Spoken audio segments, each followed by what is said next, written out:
بسم اللہ الرحمن الرحیم۔ وقیدی رحمۃ اللہ علیہ کہتے ہیں کہ حضرت سفینہ رضی اللہ عنہ جب لشکر میں پہنچے تو آپ نے حضرت زرار بن عذور رضی اللہ عنہ اور آپ کے ساتھیوں کے گرفتار ہونے کا ذکر کیا۔ مسلمانوں کو یہ نہایت شاق گزرا۔ حضرت عبیدہ بن جراح رضی اللہ عنہ اور حضرت خالد بن ولید رضی اللہ عنہ ان کی قید کو سن کر رونے لگے اور فرمایا لا حول ولا قوت الا باللہ العلی العظیم۔ حضرت زرار بن عذور رضی اللہ عنہ کی بہن کو جب یہ خبر پہنچی تو آپ نے فرمایا انا للہ و انا الیہ راجعون۔ ماں جائے بھائی، کاش مجھے خبر ہوتی کہ تمہیں زنجیروں میں جکڑ دیا لوہے کی میں قید کو کر دیا یا کسی جنگل میں پھینک دیا یا تمہیں تمہارے خون سے رنگ دیا۔ پھر آپ بیان کر کے اس طرح اشعار پڑھنے لگی کہ کوئی مخبر خراق کے بعد ہمیں خبر دینے والا نہیں رہا۔ تجھے اے قوم ہم سے کس نے باز رکھا؟ اگر مجھے یہ خبر ہوتی کہ آخری ملاقات ہے تمہیں رخصت کرنے کے لیے کھڑے ہوتی اور رخصت کر دی۔ اے درمیانی کو کیا تو مجھے خبر دے گا اور کیا غائبوں کے آنے کی خوشخبری بخشے گا؟ وہ بھی دن تھے کہ وہ پاس رہ کے اپنے دیدار دکھایا کرتے تھے اور ہم ان کے رخ تابا کو دیکھا کرتے تھے اور وہ ہماری ہی طرح سے رہا کرتے تھے۔ اکثر راتوں میں ہم جمع ہو کے باتیں کیا کرتے تھے۔ اب حوادث زمانے نے ہمیں جدا کر دیا اور پریشان بنا دیا۔ اگر وہ کسی دن اپنی عزت کے ساتھ گھر کی طرف لوٹے تو میں ان کے گھوڑے کی ٹاپ سننے اور استقبال کرنے کے لیے اٹھ کھڑی ہوں۔ میں نہیں بولی جب لوگوں نے کہا زرار مقید ہے۔ ہم نے انہیں دشمن کے گھر میں چھوڑ اور رخصت کیا ہے۔ یہ دن غم اندواہی کے ہے اور ہم اس وقت تک ایسے ہیں جیسے بلا معنی کے الفاظ میں اپنے دل کو دیکھ رہی ہو کہ ان کے سوا کسی کو پسند نہیں کرتا۔ جب کوئی کسی کو یاد کرتا ہے تو میرا دل ان کو پکارتا ہے۔ احباب پر ہر وقت سلام پہنچے اگرچہ وہ ہم سے دور ہو گئے ہوں اور ملتے نہیں۔ واقعی رحمۃ اللہ علیہ کہتے ہیں کہ وہ تمام عربی عورتیں جن کی خویش و اقارب حضرت زرار بن عذور رضی اللہ عنہ کے ساتھ مقید ہوئے تھے، حضرت خولہ بنت عذور رضی اللہ عنہ کے پاس جمع ہوئی اور آپ نے یگانوں کو یاد کر کے رونے لگی۔ منجمل دیگر خواتین اسلام کی حضرت مزروعہ بنت ملوقرن بھی تھی۔ یہ اپنے زمانے کے لوگوں سے زیادہ فصیحہ تھی۔ ان کے بیٹے صابر بن اوس بھی چونکہ گرفتار ہو گئے تھے اس لیے انہیں پکارتی جاتی تھی اور حسب ذیل اشعار پڑھتی جاتی تھی۔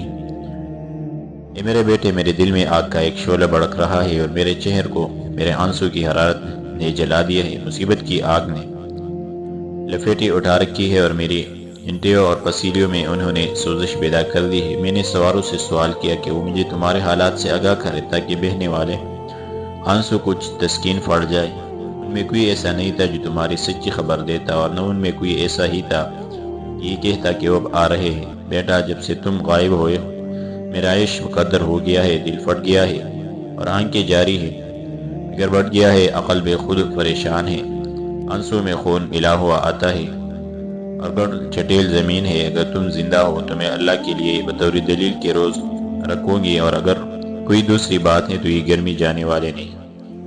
حضرت سلمہ بنت سعید رضی اللہ عنہ نے جو نہایت عابدہ اور زاہدہ عورت تھی ان عورتوں سے کہا کہ اللہ پاک تبارک و تعالیٰ نے تمہیں اس کام کا حکم فرمایا ہے، اس طرح رویا کرو۔ یاد رکھو تمہیں صبر کا حکم دیا ہے اور اس پر اجر کا وعدہ فرمایا ہے۔ کیا تم نے اللہ سبحانہ و تعالیٰ کا یہ فرمان نہیں سنا؟ بشر الصابرین الذین اذا اصابتهم مصیبۃ قالوا انا للہ و انا الیہ راجعون اولئک علیہم صلوات من ربہم ورحمۃ واولئک هم المہتدون۔ آپ صابرین کو بشارت دے دیجئے۔ وہ صابرین جب ان پر کوئی مصیبت آتی ہے تو وہ کہتے کہ ہم اللہ ہی کے لیے ہیں اور انہی کی طرف لوٹ جانے والے ہیں۔ یہی ہے وہ لوگ کہ ان کے اوپر ان کے رب کی طرف سے رحمتی اترتی ہے اور یہی ہے وہ لوگ جو ہدایت یافتہ ہے۔ عربوں کی بہو بیٹیوں، صبر کرو، اجر پاؤ گی۔ اللہ تعالیٰ کی نزدیک تمہاری مصیبتوں کے بدلے میں ثواب ہے اور جو تم اپنے نزدیک رنج و علم سمجھ رہی ہو وہ دراصل تمہارے لیے فند و نصیحت ہے۔ خواتین اسلامی سن کر خاموش ہو گئی، رونا موقوف کیا اور آپس میں ایک دوسری کی تعزیت کرنے لگی۔ وقیدی رحمۃ اللہ علیہ کہتے ہیں کہ جب حضرت عبیدہ بن جراح رضی اللہ عنہ کا خط رومال خمس جو آپ نے ابن غانم اشعری رضی اللہ تعالیٰ عنہ کے ساتھ روانہ کیا تھا دربار خلافت میں پہنچا تو مدینہ طیبہ میں ایک شور پیدا ہو گیا۔ لوگ مسجد نبوی میں جمع ہوئے تاکہ حلب کی محاصرہ کی لڑائی اور فتح کا قصہ سن سکے۔ حضرت رباح رضی اللہ عنہ سب سے پہلے اپنے مولا رسول اکرم محمد صلی اللہ علیہ وسلم اور خلیفہ اول جناب عتیق حضرت ابوبکر صدیق رضی اللہ عنہ کے روضہ مقدس پر حاضر ہوئے، قبروں پر سلام کیا اور 2 رکعت نماز پڑھی۔ عذابادی جل المآب حضرت خلیفۃ المسلمین عمر بن خطاب رضی اللہ عنہ کی خدمت اقدس میں حاضر ہوئے، آپ کے ہاتھ کو بوسہ دیا اور رخت پیش کر کے مال خمس جناب کے سپرد کر دیا۔ آپ نے اسے کھول کر مسلمانوں کو سنایا۔ مسلمان نے اسے سن کر تحلیل و تکبیر کے نعرے لگائے، حضور اکرم محمد صلی اللہ علیہ وسلم پر درود شریف کثرت سے بھیجا۔ آپ نے وہ خمس اپنی تحویل میں لیا اور حضرت عبید بن جراح کو جواب میں لکھا کہ تم انطاکیہ کی طرف روانہ ہو جاؤ، اب تمہیں کوئی چیز نہیں روک سکتی، یعنی اب کس صورت سے تمہیں روکنا نہ چاہیے۔ یہ جواب دے کہ آپ نے رباح بن غارم رضی اللہ عنہ کو مراجعات کا حکم دے دیا۔ وقیل رحمۃ اللہ علیہ کہتے ہیں کہ حضرت عبید بن جراح رضی اللہ عنہ کے پاس آپ کا جب یہ خط پہنچا تو آپ اسی روز اپنی جمعیت کو لے کر انطاکیہ کی طرف روانہ ہو گئے۔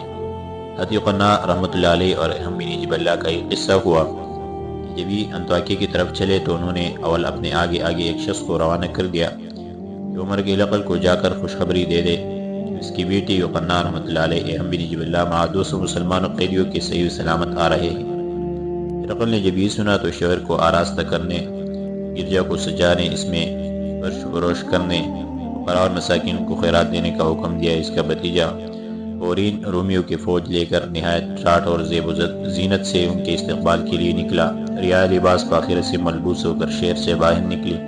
انطاکیہ کا ہر باشندہ حدود شہر سے باہر آیا۔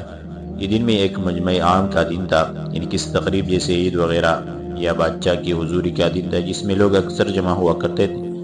بادشاہ کی لڑکی کو دیکھتے ہی تمام امراء، رؤساء، رعایان سلطنت پاپیادہ ہو گئے۔ سب سے پہلے اصحاب رسول اللہ صلی اللہ علیہ وسلم، جن کی مشقیں کسی ہوئی تھی، شہر میں داخل ہوئے۔ رومیوں نے گالیاں دیتے، سب و شتم کرتے اور ان کے اوپر تھوکتے جاتے تھے، اور ہم بن جب اللہ کی فوج کے سرداران کے گراگرد تھے۔ بادشاہ کی لڑکی اپنے باپ کے محل میں داخل ہوئی۔ ہم بن جب اللہ اور یوحنا رحمۃ اللہ علیہ بادشاہ کے حضور میں حاضر ہوئے، تعظیم کے لیے زمین کی طرف جھک گئے۔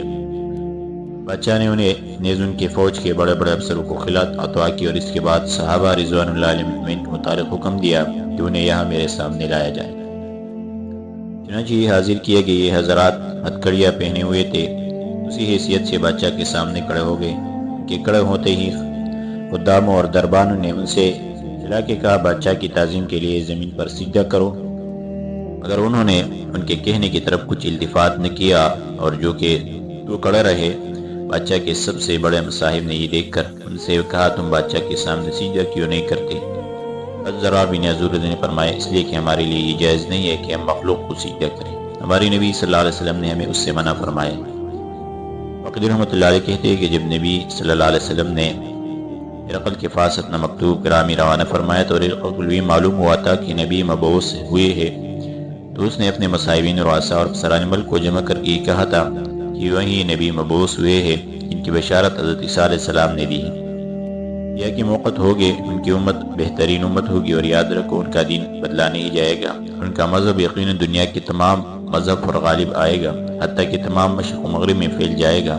یہ کہہ کر پھر اس نے ان سے ادائے جزیہ کے لیے کہا تھا کہ تم ان کو جزیہ ادا کرنے لگو۔ یہ سن کر وہ اس پر سخت ناراض ہوئے تھے اور اس کے قتل کرنے کا ارادہ کر لیا تھا، اور اس کی ایک نہ سنی تھی۔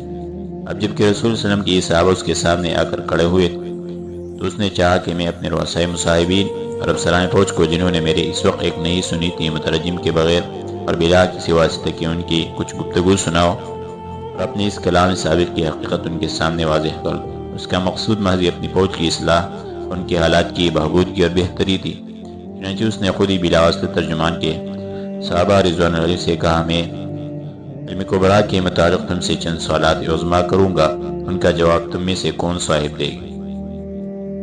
صحابہ رضوان اللہ علیہ میں حضرت قیس بن عامر انصاری ان کی طرف بھیجا، ان کی سن رسیدہ ہونے کی نیز اس وجہ سے کہ انہوں نے رسول اللہ صلی اللہ علیہ وسلم کے جمیع حالات، معجزات اور غزوات کا مشاہدہ کیا تھا، اشارہ کیا۔ جب تمام صحابہ رضوان اللہ علیہ اجمعین نے آپ ہی کی طرف اشارہ کیا تو آپ نے بادشاہ سے کہا، کہیے جو کچھ آپ کہنا چاہتے ہیں۔ ہرقل نے کہا، ابتدائی نبوت میں آپ کی نبی فروئی کس طرح نازل ہوتی تھی؟ آپ نے فرمایا، یہی سوال ایک دفعہ ہمارے نبی صلی اللہ علیہ وسلم سے مکہ معظمہ کے ایک شخص نے، جس کا نام حارث بن ہشام تھا، کیا تھا۔ میں بھی اس وقت حاضر تھا۔ اس نے کہا تھا کہ یا رسول اللہ، آپ پر وحی کس طرح نازل ہوتی ہے؟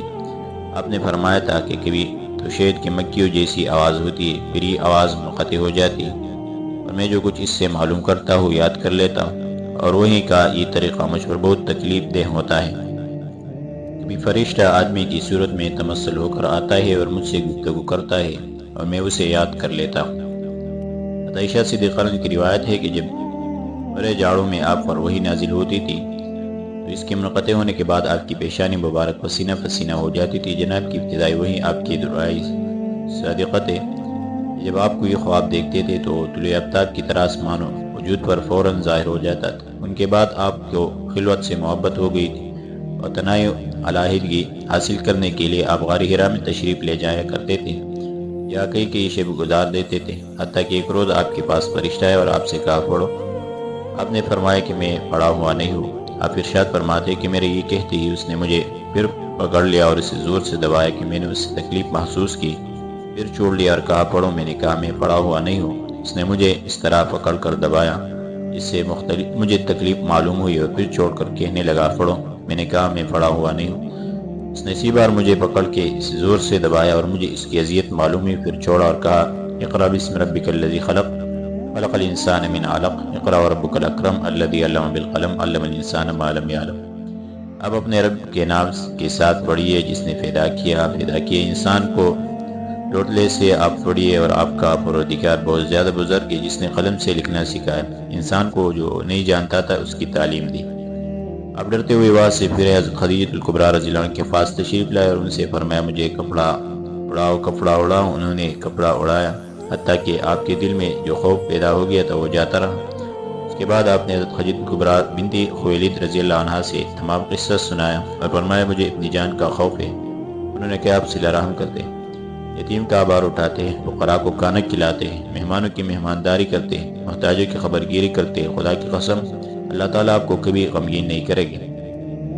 اس کے بعد حضرت قیس رضی اللہ عنہ نے یہ پوری حدیث بیان کی اور اس کے بعد کہا کہ رسول اللہ صلی اللہ علیہ وسلم فرماتے تھے کہ میں انہی ایام میں ایک دفعہ چلا جا رہا تھا کہ دفعتاً میں نے آسمان سے ایک آواز سنی۔ میں نے نگاہ اٹھا کے اوپر کو دیکھا تو زمین اور آسمان کے مابین میں ایک کرسی پر وہی فرشتہ جو غار حرا میں ملا تھا بیٹھا ہوا دیکھا۔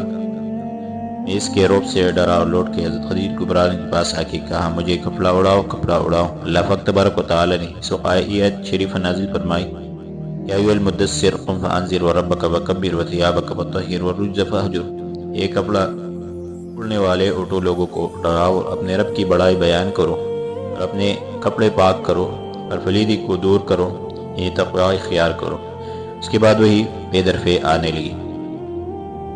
اس کے بعد کیا ہوا انشاءاللہ آگے درس میں ذکر کریں۔